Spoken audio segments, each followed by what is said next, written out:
Question number 5. Your finance director has asked you to join a team that is planning a takeover of one of your company suppliers. An old school friend works as an accountant for the supplier. The finance director knows this and has asked you to try and find out anything that might help the takeover succeeds, but it must remain secret. Required, discuss ethical considerations and how should you deal with them. Your finance director has asked you to join a team, and you are supposed to be a member in the team. What is the team for? This is a team set up to plan to take over one of the suppliers of the company. Take over, supplier. And among the staff of the supplier is an employee who has been one of your school friends, schoolmate, and she is working as an accountant in the supplier's company. The finance director knows this and has asked you to try and find out anything that might help the takeover succeeds, but it must remain secret. Now, before the takeover, you need to make an assessment whether the acquisition decision is worth being done or is not worth being proceeded. For you to come to the final decision, you need to obtain as much information as you think is important. Sometimes you will not be able to access to some information, confidential information, but your company will try to access to the secret information of the supplier which may not be otherwise available to the acquirer. Now, you are going to be the culprit. Now, if you do that, there will be breaches of ethical value. So, what ethics will be of a breach? First thing, you will be supporting someone and you will be acting to divulge some information of some party which is not otherwise available for the access. You are contributing to make someone to divulge information to a party which is not otherwise available for the access, and then it is like you breaching the value of the ethical value of confidentiality. And you know, this is also against integrity, and this is also kind of breach of objectivity as well. You do it not because you wanted to do it on your own and someone else is pressurizing you to do it. Someone else is now commanding you to do it. So, you are under the pressure, someone else will be intimidating you to do that. You are under the pressure to do it. So, you are, it will be resulting the breach of objectivity as well. Now, if you can't do it, you need to explain to the relevant party, look here, if I do it, it will be a complete breach of the ethical values, objectivity, integrity, and leaking some confidential information.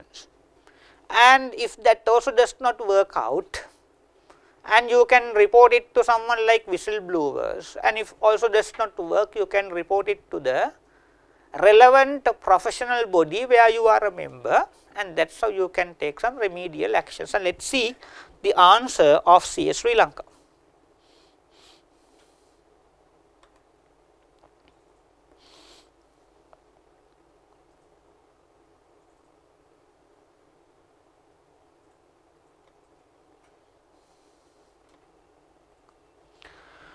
First, you have a conflict of interest, as the finance director wants you to keep the takeover secret. But you probably feel that you should tell your friends what is happening, as it may affect their job. Second, the finance director is asking you to deceive your friend. Deception is unprofessional behavior and is in breach of your ethical guidelines. The situation is presenting you with two conflicting demands, it is worth remembering that no employer can ask you to break your ethical rules. Finally, the request to break your own ethical guidelines constitutes unprofessional behavior by the finance director. You should weigh up whether blowing the whistle internally would prove effective. If not, consider reporting them to their relevant professional bodies. We will move on to part B of the question.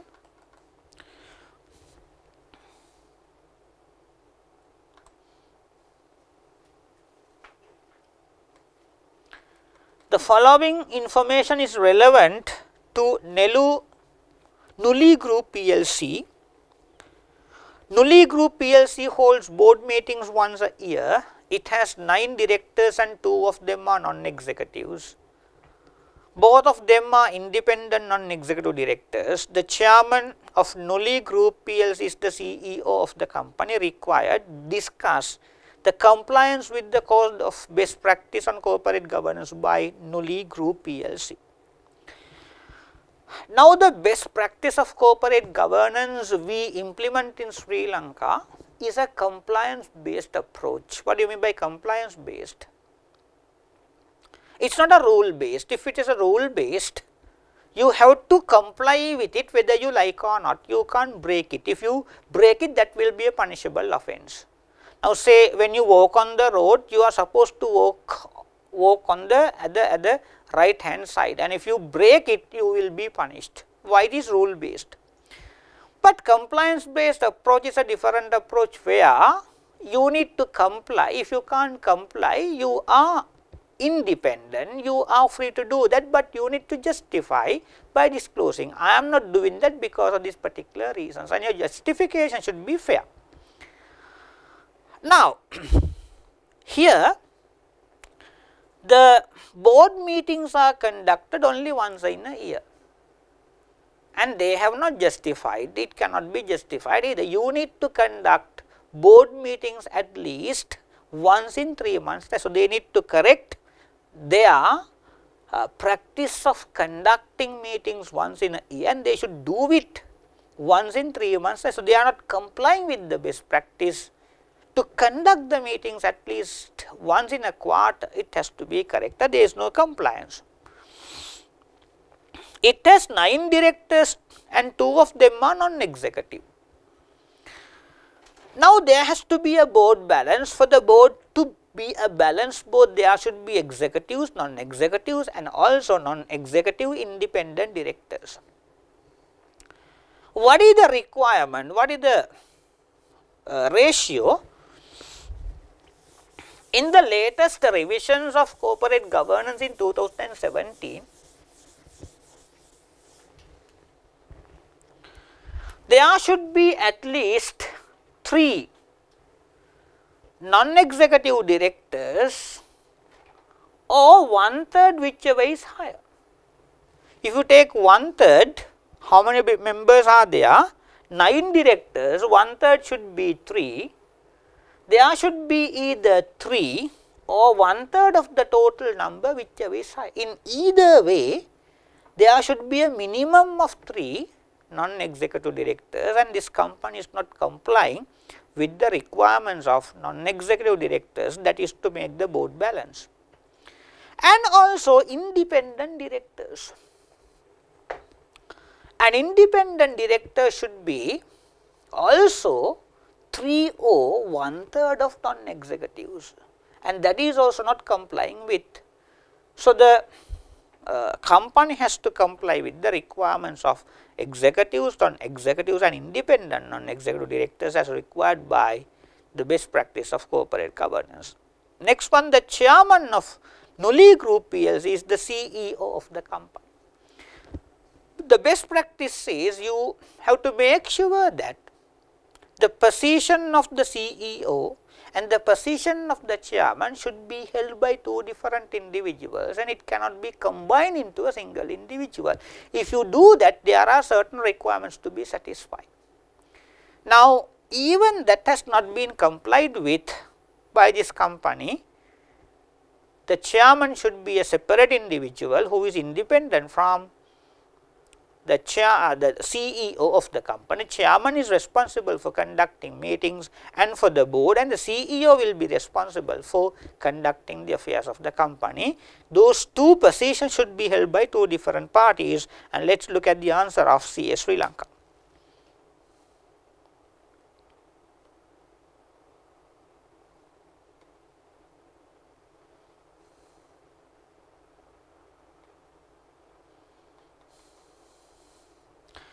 The Code of Best Practice on Corporate Governance requires every public company to hold board meetings at least once in every quarter of a financial year. Since Nulli Group PLC holds board meetings only once a year, it is not in compliance with the Code of Best Practice on Corporate Governance. The board should include at least 3 non-executive directors or 1/3 of the total as such, whichever is higher. If the constitution of the board of directors include only 3 non-executive directors, all 3 non-executive directors should be independent. In all other instances, 3 or 2/3 of non-executive directors appointed to the board, whichever is higher, should be independent. Nulli Group PLC has not complied with these requirements since it has only 2 non-executive directors out of a total of 9 directors. Where the chairman and the CEO is the same person, majority of the board should be non-executive directors. Nulli Group PLC has not complied with this requirement as well. Nulli Group PLC should have at least 5 non-executive directors of the board to comply with this requirement, and that part I could not explain. Now, as I said, this is not a rule based approach, compliance based approach. If you cannot comply, you need to disclose, also you need to satisfy the other requirements. If just a single individual is held in the chairmanship and CEO-ship of the company, the majority of the director board should be non-executives, and there should be then at least how many non-executive directors? 5. So, that is the answer for part B, and we can move on to question number 6, and the question number 6 is the consolidation question.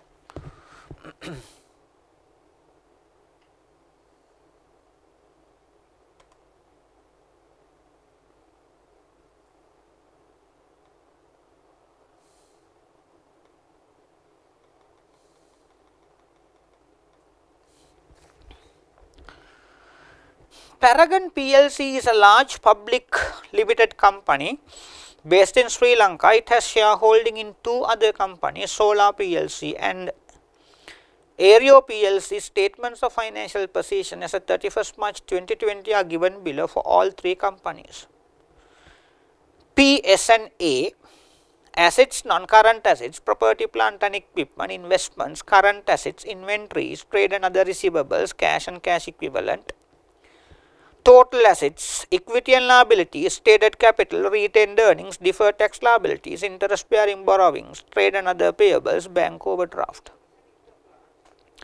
The following additional information is to be taken into account insofar as it is relevant. P bought 80% of ordinary shares in S on 1st April 19, that is 1 year before the reporting date. The consideration consisted of an immediate cash payment of 550 million rupees together with a deferred payment of 500 million rupees due on 1st April 2022. The immediate cash payment of 550 million has been recorded under investment, but deferred payment has not been accounted. P's cost of capital is estimated to be 10%. On 1st April 2019, the fair value of Solar's land was determined as exceeding its carrying value by 100 million rupees. The building's fair value was 10 million rupees less than the carrying values as at 1st April 19. The building has a remaining useful life of 10 years. Group accounting policy is to value non-controlling interest at fair value at the date of acquisitions and goodwill to be calculated accordingly. On 1st April 19, the non-controlling interest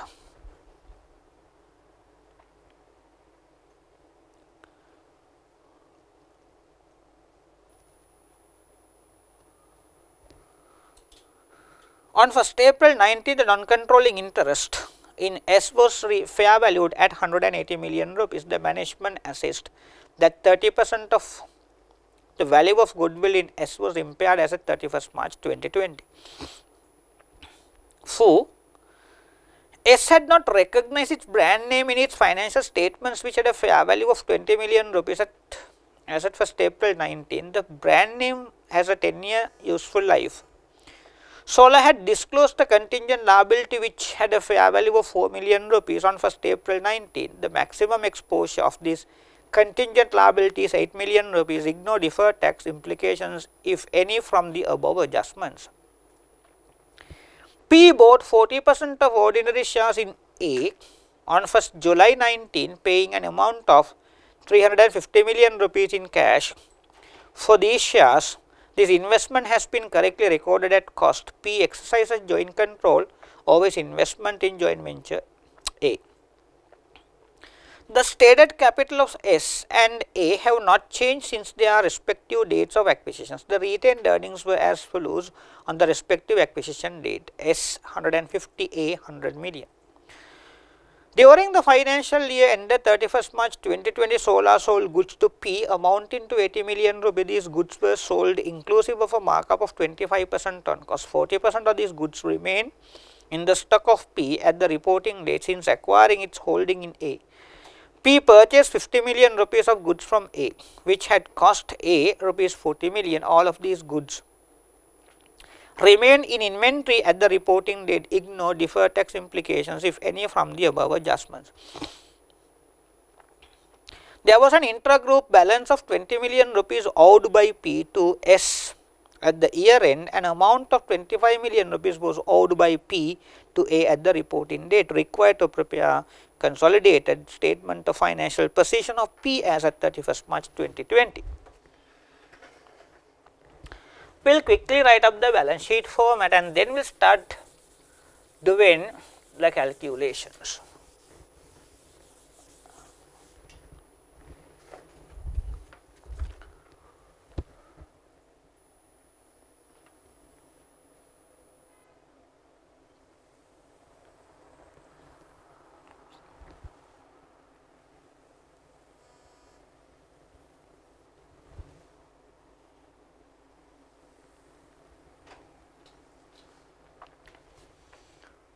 Assets, non-current assets, property, plant and equipment, goodwill, investments in joint ventures, current assets,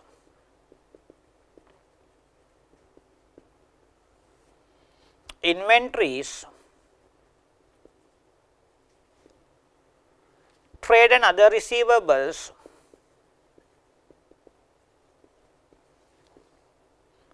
cash and cash equivalent,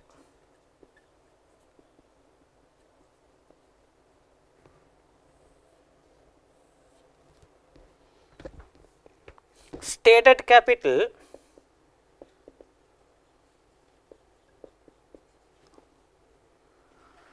consolidated retained earnings, non-controlling interest, non-current liabilities, deferred tax, interest bearing borrowings,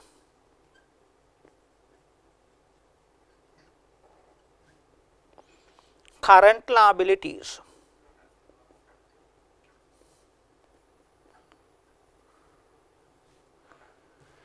trade and other payables, bank overdraft. And remember, this is not a session hosted for the purpose of making you aware how to do the paper using Excel or online. And you can work out these questions in Excel, you can take the past papers and practice. It is not a big issue. The more you practice, the better at the exam. And I will open up the T accounts, but if it is not possible to open up T accounts in Excel sheets, you can do the statement. And if you cannot transform within you how to prepare a statement instead of preparing T account, you do not deserve to be a chartered accountant. you should have the required skill and the capability of preparing the required statement. So, even the T account using Excel, and if not, you do not deserve to be a chartered accountant, no point. So, we will open up cost of control for the goodwill calculations and non-controlling interest, consolidated retained earnings, S limited retained earnings, investments in joint ventures,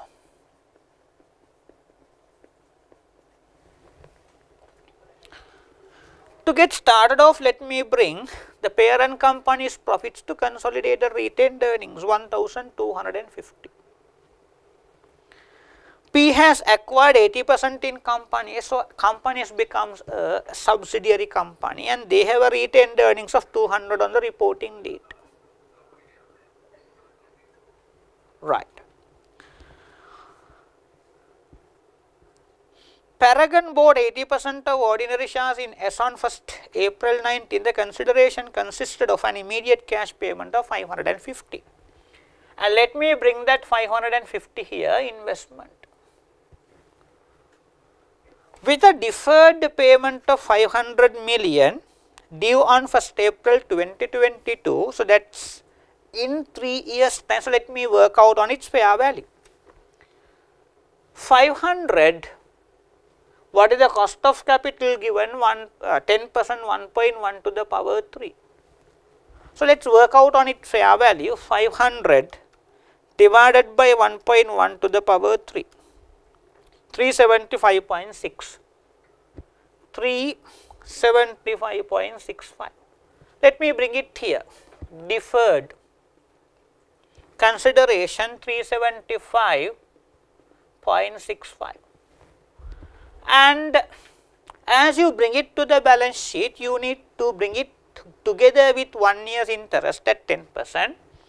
375.65 into 1.1 and should be 413.22. Let me bring it to the balance sheet straight. Under non-current liabilities, say deferred consideration liability, 413.22. The difference has to be recognized to the retained earnings of the group. Consolidated retained earnings are deducted by how much? 413.22 minus 375.65, how much? 37.57, 37.57, this is the finance charge, right. Number 2, on 1st April 19, the fair value of assessed land was determined as exceeding its carrying amount by 100 million. Let me add it to property, plant and equipment, also a reserve, and the reserve is taken here to cost of control. Fair value reserve of lands. The building's fair value was 10 million less than the carrying value. There is a fair value loss of 10 million. Deduct it from property, plant and equipment and debit it to cost of control. Fair value loss.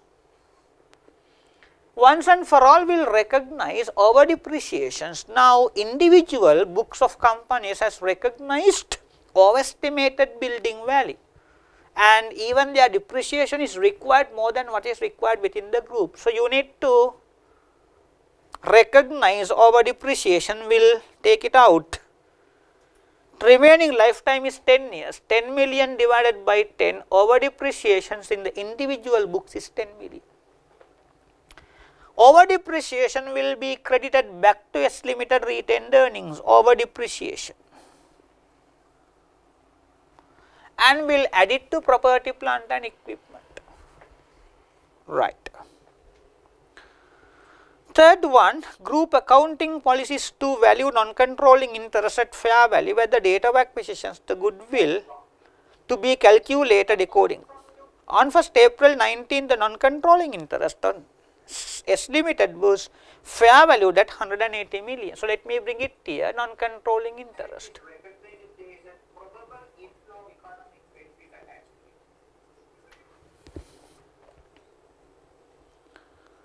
The management assessed that 30% of the goodwill was impaired by 31st March 22. Let me take it at the end.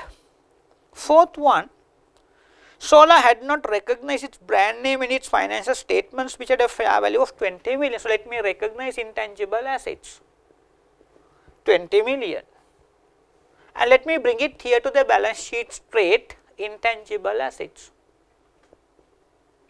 20 million.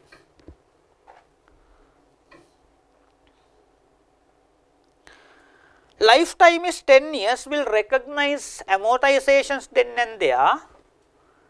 20 is divided by 10 years lifetime, we should recognize 1 year's amortizations to credit to intangibles and debit to subsidiary companies retained earnings, intangible assets amortization 2. Solar had disclosed a contingent liability which had a fair value of 4 million on 1st April 19. The maximum exposure of this contingent liability is 8 million, ignore deferred tax. Now, the examiner will start loading some unnecessary information, and you need not to get caught, and be careful. So, here what is important for us is not the maximum exposure, that is a different story. You need to bring it at the fair value. Contingent liabilities are recognized, credit to contingent liabilities and debit to cost of control by 4 million, and let me bring it to the balance sheet now.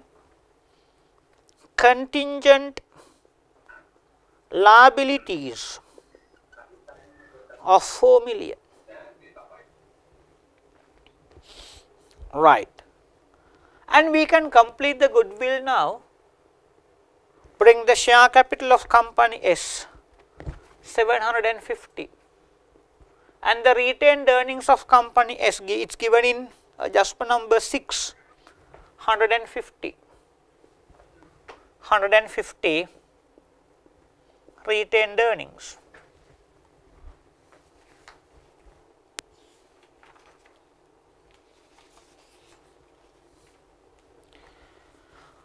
So, we will complete the goodwill now.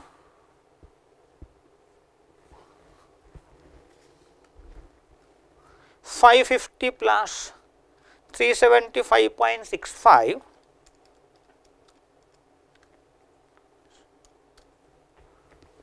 1,000 119.65 minus 120 minus 900, it has to be 99.65.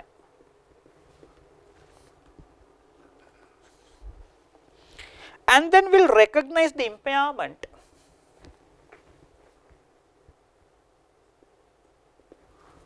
This into 30% is 29.8, 29.9, and will debit it to subsidiary companies retained earnings, goodwill impairment.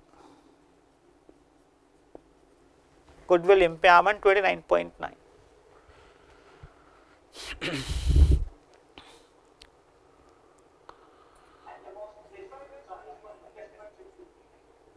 Then the adjustment number 5,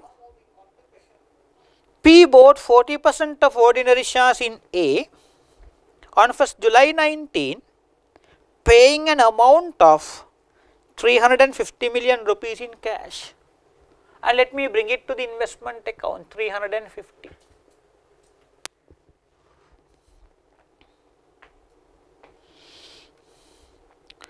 The investment has been correctly recorded at cost. P exercises joint control over its investment in joint venture A. So, still we need to apply equity method under SLFRS 11. The stated capital of S and A have not changed since their respective dates of acquisition. The retained earnings were as follows on the respective acquisition dates. We have taken SS retained earnings, and under equity method, let me recognize subsequent equity changes of the joint venture. The retained earnings now 150. Retained earnings were 100 on the acquisition date. Subsequent changes were 50 into 40%. That's 20 will debit it to investment account and credit it to consolidated retained earnings. Share of joint venture profit 20.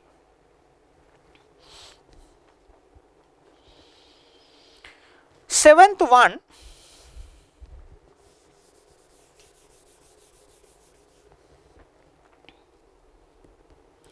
during the financial year ended 31st March 2020, S sold goods to P amounting to 80 million. These goods were sold inclusive of a markup of 25% on cost. 40% of these goods remain in the stock of P at the reporting day. So, let us work out on unrealized profits. 80 million into remaining 40% divided by 125 into 25. 8 into 40% divided by 125 into 25, it's 6.4. We'll debit it to subsidiary company's profit, unrealized profit, and credit to inventories. Inventories are deducted by 6.4.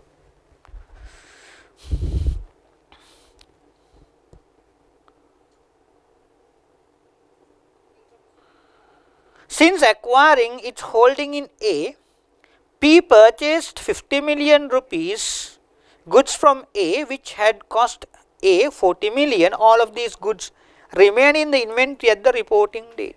So, that is the intercompany trading between the joint venture and the investor, and the cost has been 40, selling price has been 50, unrealized profit is 10, all the goods remain unsold. Out of 10 we should recognize only 40, that is 4 million. And since the selling company was the joint venture and the buying company was the investor, you should credit that to inventories by how much? It is 4 million once again.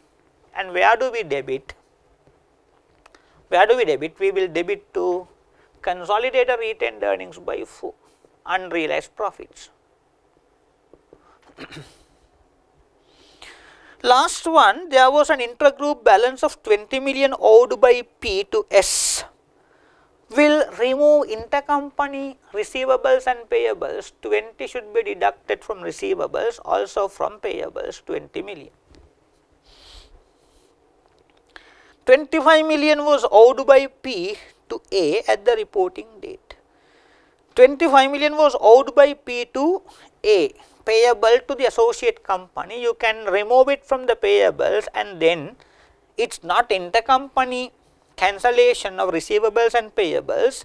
You need to show it separately as a separate disclosure. 25 million payable to joint venture. So, all the adjustments were done and dusted. We can complete. Let me close up these accounts now and take the figures to wherever they are supposed to be taken to. Credit total 201, 201.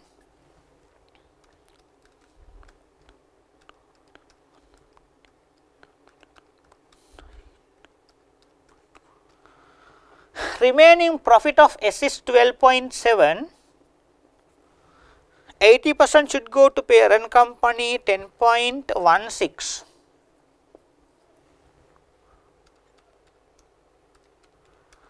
$20 should go to NCI, 2.54. 2.54 is credited to NCI, retained earnings of S. 10.16 is credited to consolidated retained earnings and say S Limited retained earnings. Close up investments in joint ventures 370 and bring it to the balance sheet 370.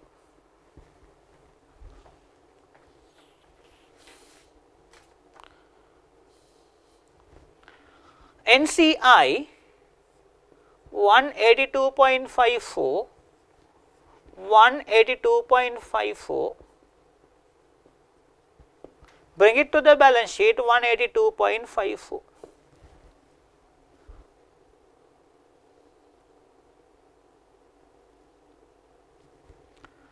Consolidated retained earnings,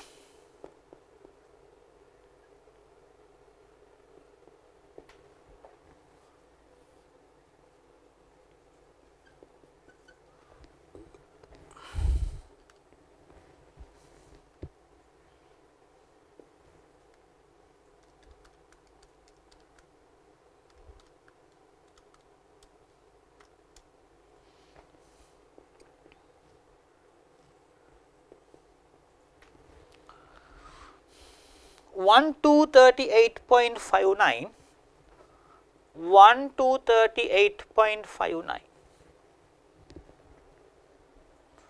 and take the remaining figures from the balance sheets of the parent and company S. Property, plant and equipment 2000 plus 550. Intangible assets should be 18. Inventories are 440 plus 240. Trade and other receivables 380 plus 210. Cash and cash equivalent 60 plus 50, 110. Stated capital should be 1800. Deferred tax liability should be 70. Interest bearing borrowing should be 430. Trade and other payables should be 190 plus 160. Bank overdraft 40. Take the totals. Property, plant and equipment 2000 plus 550 plus 100 minus 10 plus 1, 2641.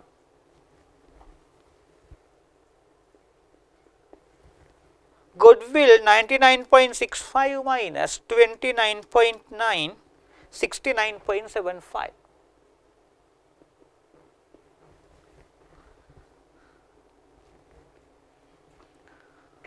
Inventories 440 plus 240 minus 6.4 minus 4, 669.6.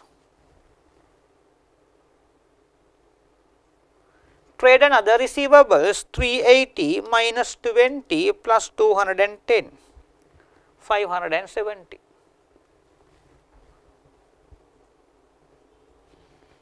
So, the balance sheet total should be 1349.2641, 69.75, 2710.75. I made a mistake.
So, there is a balance investment to be taken from company S,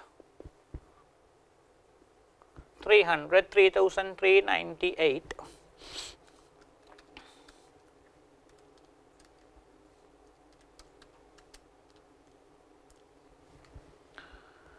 $4,748.35.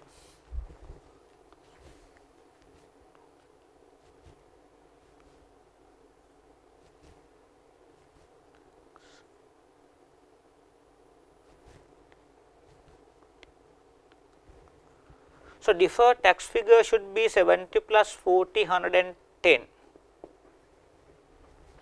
430. Interest bearing borrowings should be 430 plus 200, 630.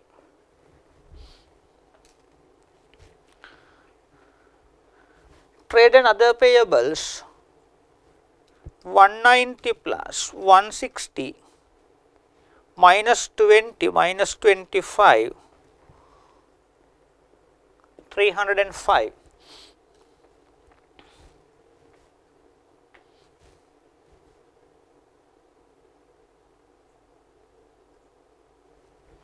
So, the balance sheet total should be 4,748.35. So, we are moving on to question number 6, or rather question number 7, the last question.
Question number 7, AMCL PLC is a highly reputed diversified business conglomerate. You are the responsible accountant on the financial reporting of the company. Your assistant has noted some issues during the finalization of accounts for the year ended 31st March 2020. He seeks your assistance to address the following matters before finalizing the accounts for the director's authorization. During the year, AMCL constructed new production plant for agricultural processing at a cost of 25 million rupees, and the training cost incurred for this project was 2 million rupees. The government has initiated to empower the local manufacturers and has approved a government grant of 10 million for the new production plant and also approved a grant of 2 million rupees for training cost incurred. The company depreciates its plant and equipment based on 25% on the original cost. The residual value of the plant is assumed to be 0.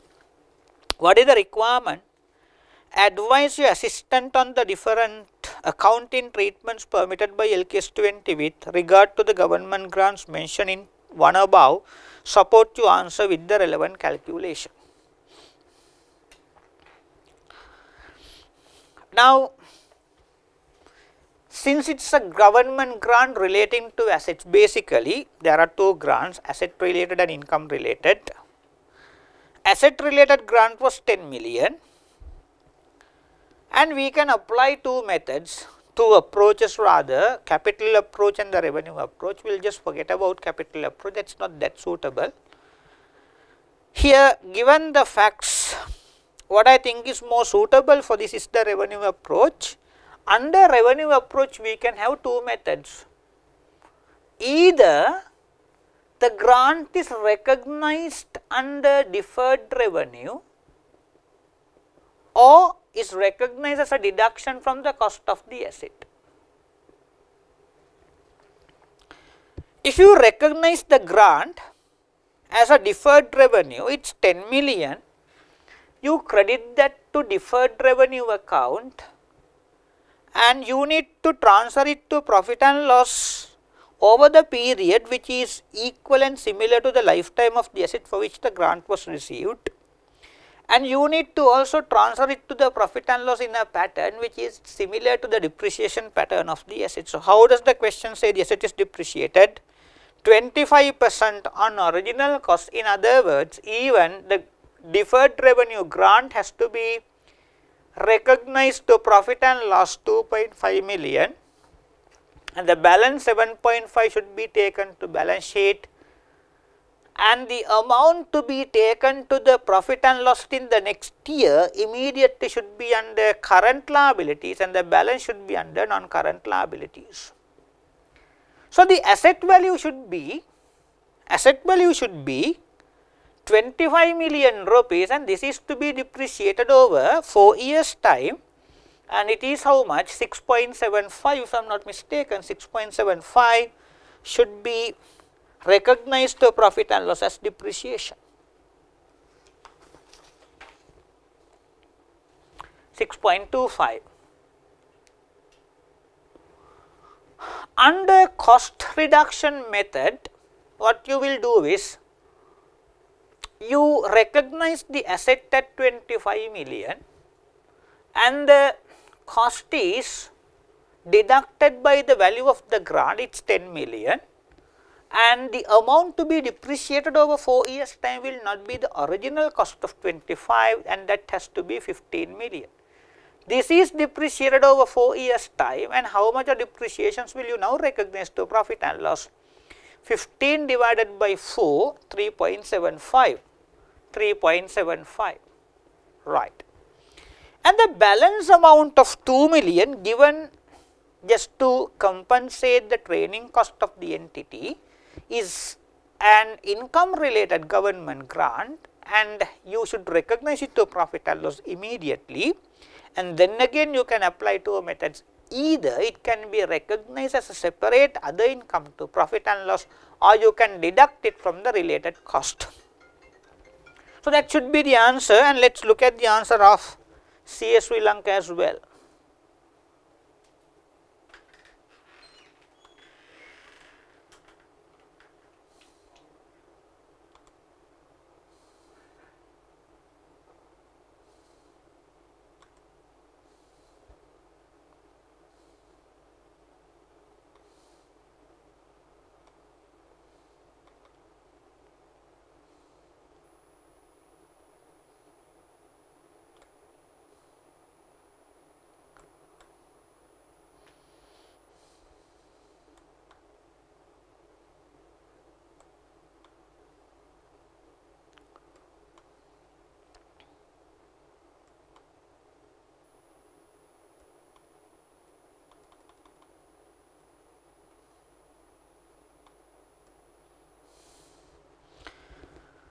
A government grant of 10 million is received permanently to purchase the production plant is considered as a government grant related to an asset.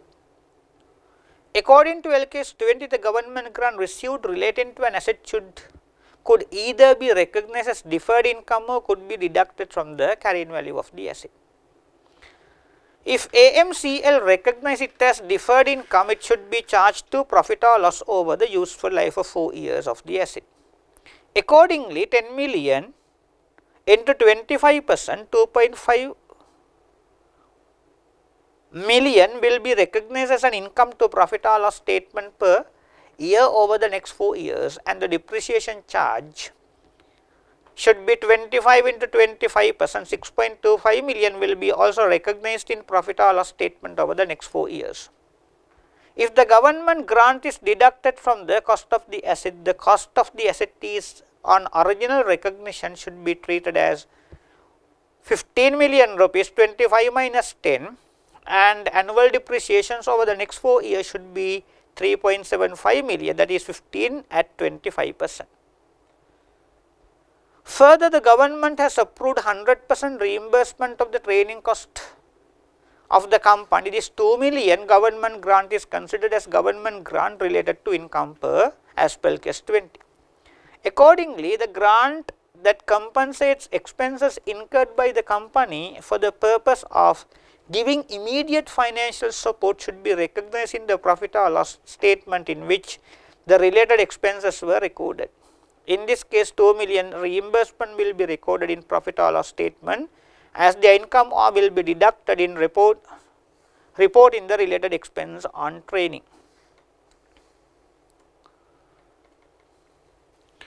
Then second part,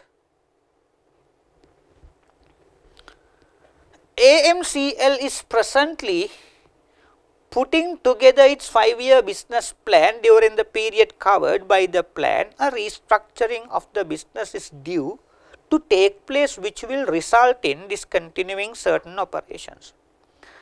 On 1st January 2020, the directors formally decided to undertake a restructuring program which would be finalized during the financial year ending 2020. 10th February 2020, AMCL started working together with the employees' representative, as an informal agreement was drawn by the managing director, but no identification of affected employees was made. On 5th March 2020, the business plan was approved by the directors. On 15th March 2020, the plan was announced to the workforce. What is the requirement? Recommend the correct accounting treatment for the items described in point 2 above for the year ended 31st March 2020.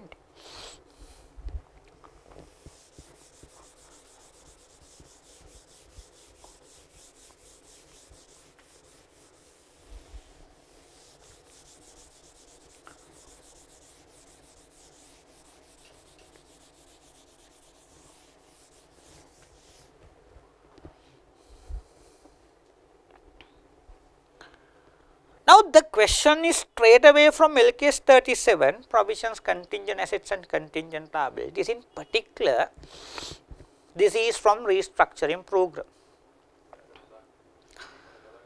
To create and to recognize a provisions under restructuring program, basically you need to look at 2 criteria. There has to be a detailed formal plan that should minimum identify the business affected, the locations affected, and the minimum number of employees whose services will be terminated, the approximate amount of expenses to be incurred when the plan will be implemented, and so on and so forth. There are some other sub elements in the first one, and more importantly, second requirement is what is more important here in this given scenario. You need to announce the plan and you need to announce the key features of the plan to the affected parties, and you would have at least communicated key features of the plan to the affected parties in a way that we are creating a valid expectations in the minds of the affected parties. Now, say for an example, if you have a kid and the kid is now sitting for the grade 5 scholarship, and he or she does not have any expectations of you giving him a gift after passing the exam, does not have any expectations, but you have not promised, that is the reason. But right before the exam, if you promise to get him a gift, say buy him a gift of 100,000, then only the valid expectations was created in her or his mind. Then only the child will get more inspired to pass the exam. Until such time you communicated that to the party concerned, he or she does not have a valid expectations. And after communicating that to the party concerned, you do not have any obligation, you do not have any way of avoiding that obligations but to settle it. Similarly, we decide to discontinue part of the operations and some employees will be losing their jobs. Until such time you communicate them to the amount of, until such time you communicate the amount of compensations to be paid to the affected parties, they do not have a valid expectations of receiving compensations. And that is the most important part. How do you create a valid expectations? By announcing the plan or by communicating the key features of the plan. Now, here they have 5-year business plan. Whatever they are going to do will take place in 5 years' time. And even if they decide to discontinue operations in the business, that will be in 5 years, not immediately. And if they decide to close down one business operations, that is not immediate, that is in 5 years' time.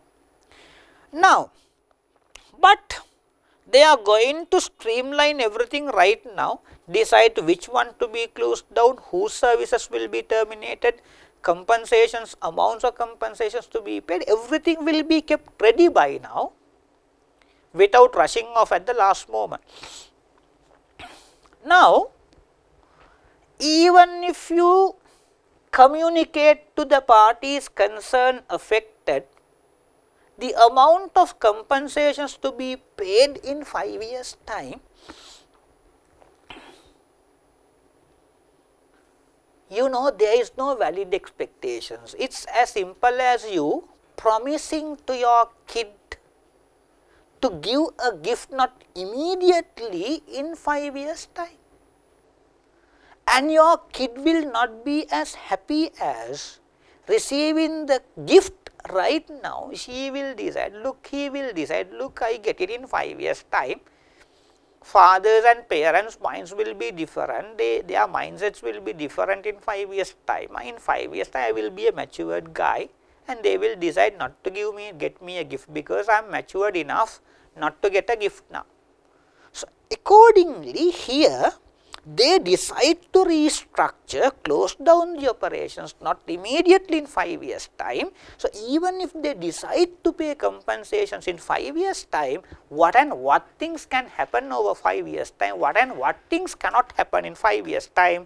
So, the mindsets will be different in 5 years' time. So, as a result of this long time gap, valid expectations are not created in the minds of affected parties. As a result, you are not under the obligations to pay compensations and the provisions are not required. So, I hope the matters were clear, and let us also look at the answer of CA Sri Lanka.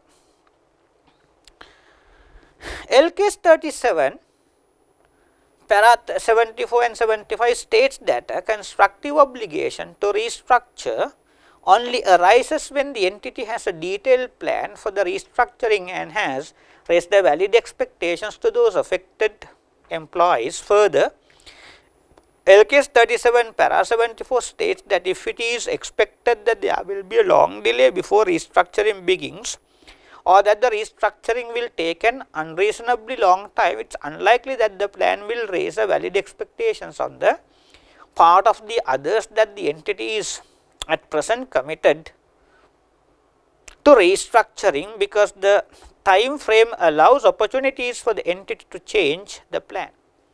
In this scenario, although the restructuring was committed to, the implementation time frame is 5 years, therefore, the company can apply the above principles in LKS 37. AMCL should not recognize a provision as at 31st March 2020 with respect to the proposed restructure indicated in the business plan. So, we are moving on to part 3 of question number 7.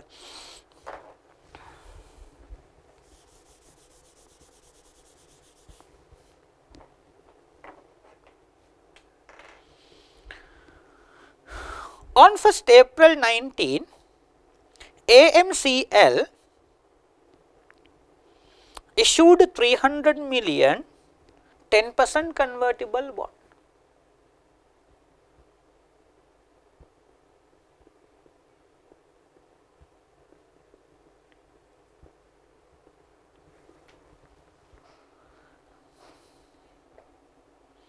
At par value of rupees 100 rupees, interest is payable annually in arrears. The terms of the conversion on 1st April 2022 are that for every par value 100 rupees of a bond, 5 ordinary shares will be issued at the option of loan stockholders. Alternatively, the bonds will be redeemed on 1st April 2022 at par for cash. A similar risk-rated non-convertible bonds yield at a rate of return of 12% per annum on any investment. Right. The income tax rate is 40% income tax rate. Earnings attributable to ordinary shareholders of the company for the year ended 31st March 2020 was 300 million. Earnings. The stated capital of the company as of 31st March 2020 comprised 80 million ordinary shares. Let us look at the requirements of the examiner. Calculate AMCL's basic and diluted earnings per share based on the information provided in 3 above for the year ended 31st March 2020, assuming that the convertible bond is dilutive. So, the basic EPS is very simple. Basic EPS, simply the profits available for ordinary shareholders are divided by the number of shares in issue. 300 million is divided by 80 million. The basic EPS has to be 3.75. Basic EPS. So, what they need is only just a calculation. Calculate the basic and diluted. The diluted EPS calculation is not as simple as the basic, and before you complete the dilutions, you need to work out something else. And CA Sri Lanka has given an answer which is wrong. They have made a mistake in calculating the interest. I will tell you the mistakes they have done. Now, the convertible bond they have issued should be a compound instrument. Why is it a compound? This is a debt instrument which is convertible into ordinary shares at the option of the investor. Moreover, the interest rate payable for the debt instrument is lower than the market interest rate of a similar instrument without the convertible option. So, these two features are embedded together and then it becomes a compound instrument. Where it is a compound instrument, you need to apply split accounting of LKS 32 to break it down into equity component and the liability component. So, let us do it first. We will take the year, we will take the cash flows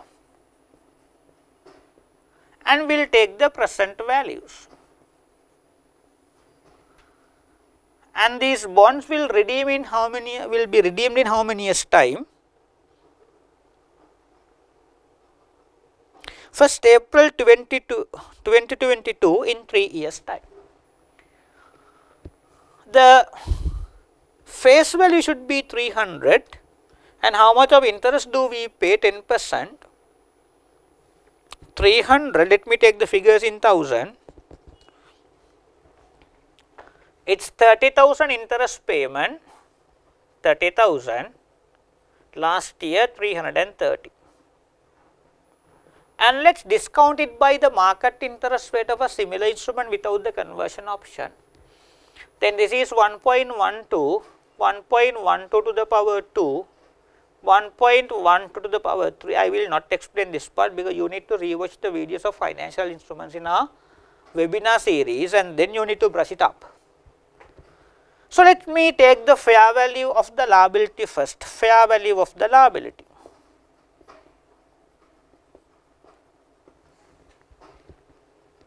$1.12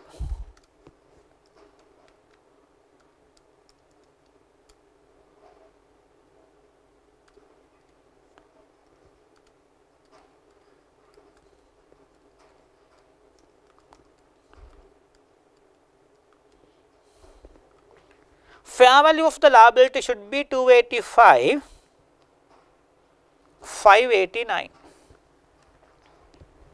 And if you do the accounting for this compound, equity is credited by 300,000 minus 285, 589, that is 14,411, and liability should be credited by 285, 589. So, the interest should be calculated not on the face value, that is the mistake CS Sri Lanka answer has done. They haven't done the split part and straight away they have taken interest on the face value, which is wrong. So, you need to recognize interest on the face value 280, recognize interest at the liability value 285, 589 into 12%. So, the interest for the first year should be 34, 271, let me round it off, right. Now, we will get on with the diluted calculation, diluted EPS.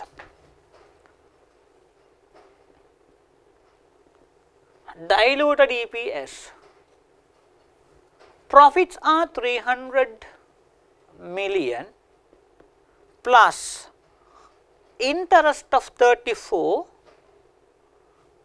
let me take the figures in 1000, plus 34, 271 into 60%, why the tax rate is 40%, divided by number of shares in issue 80,000 plus how many shares more to be issued, 300 million, every 100 rupee worth of debentures is convertible into how many shares? Is convertible into 5 ordinary shares. 34, 271 into 6 plus 300,000, 320,000, 562.6 divided by this one, 300,000 divided by 100 into 5, 15,000, 95,000.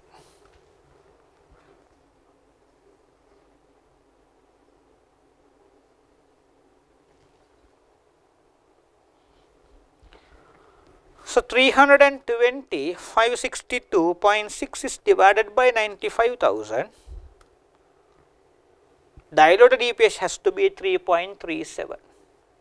Basic was 3.75, it is diluting, right. So, I won't go through their answer because there is a mistake, and then let me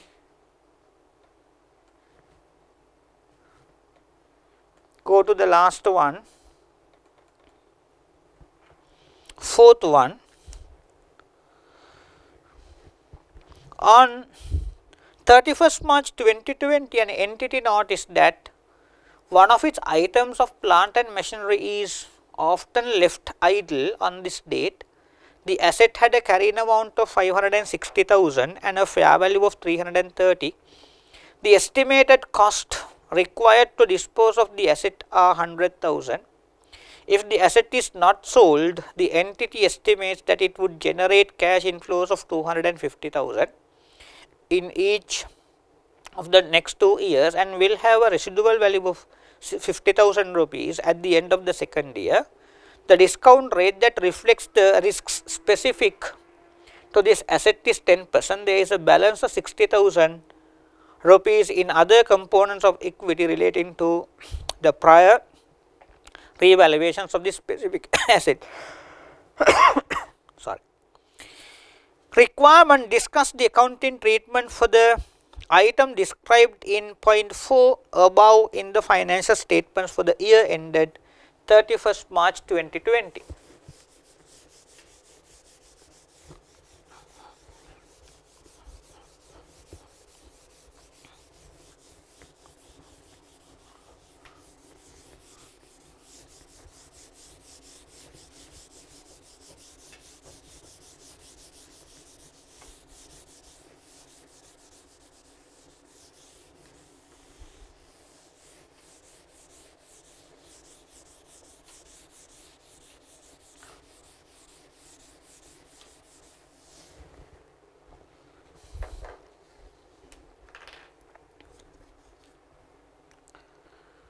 So, we are conducting an impairment review on 31st March 2020.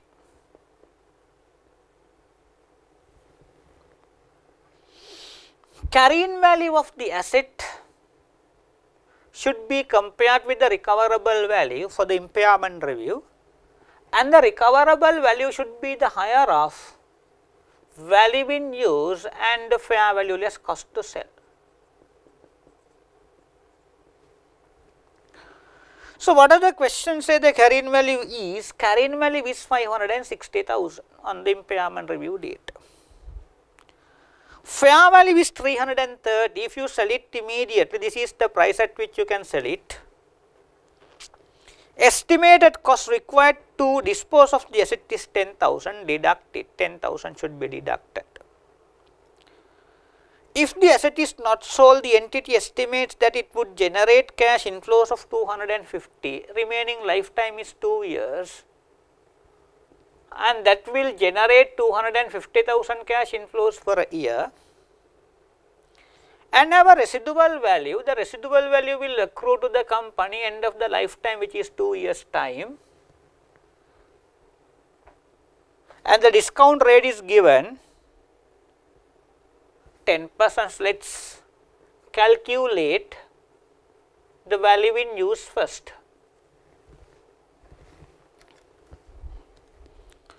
$250,000 divided by 1.1, 227, 272, 250,000 divided by 1.1 to the power 2, this is 206. 611 plus 50,000 divided by 1.1 to the power 2 again 41 322.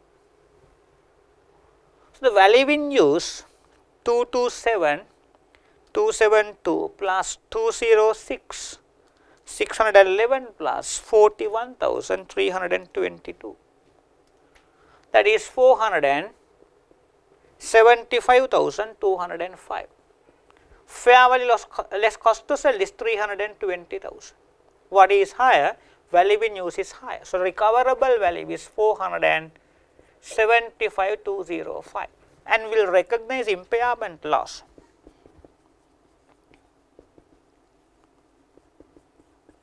Impairment loss 560,000 minus 475,205. 84,795.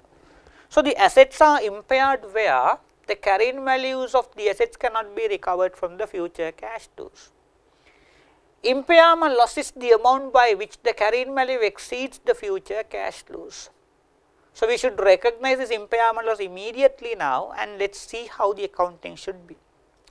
The impairment losses of assets are normally debited to profit and loss, but impairment losses of the assets revalued upward before should be first debited to the remaining balance of revaluation reserve, and the balance amount is taken to profit and loss. Now, the question says this asset has been revalued upward previous, then there is a remaining balance of 60,000. So, before you debit this 84,000 to profit and loss, first you need to debit that to OCI, debit to OCI by 60,000, debit profit and loss by 24,795, 24,795, and credit asset by 84,795. So, that is the answer for part 4, question number 7. Let us look at the answer of CS Sri Lanka.